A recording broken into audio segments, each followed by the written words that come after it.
I mean, as someone who's been an integrative physician for the last 20 plus years, I've obviously been exposed to this concept of mindfulness, the ability to be present in the moment. And we can think of mindfulness as just the ability to be present, be here, not my mind wandering to the past or wandering to the future, but being present in this moment, and how important that can be in helping us to connect with people, to live our best lives. At least for me, often just being present alone wasn't enough to necessarily get me the outcomes that I wanted. And so, along with some colleagues, began to develop this concept of what's called informed mindfulness. You need to be present in the moment, but you also need the knowledge so that while you're present, you can make choices, right, that facilitate different kinds of outcomes for you.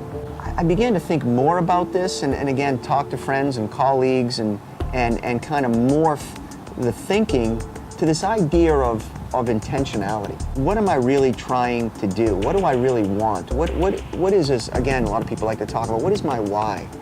What am I motivated by? What feels purposeful and meaningful for me as it relates to living my best life? You could break it down into this concept of being intentional with at least three main things, right?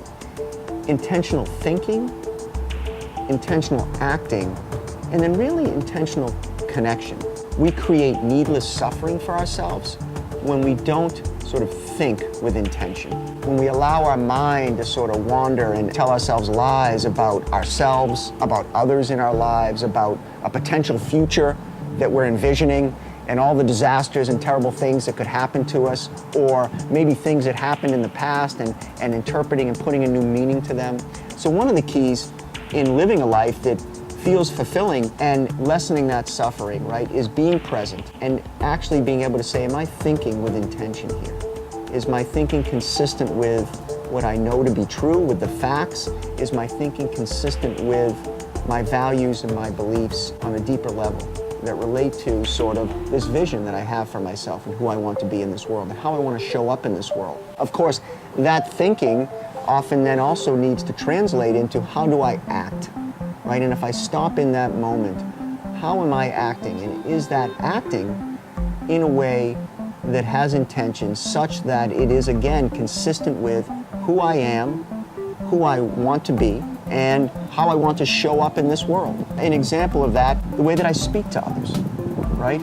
Do I lose my temper and lash out? And if I do, is that really intentional? Maybe there's times where it was. Maybe it was my intention to lash out. And so I'm not creating judgment or passing judgment around what those actions should or should not be. But the question is that action intentional? And then the third thing that really came up was this idea of connection and intentionally connecting. And the reason that's so important is that we need to be able to connect to ourselves, to be able to understand what's truly important for us. We really need connection to others and connection to nature and our environment as a way to sort of complete and round off an approach to living our best lives.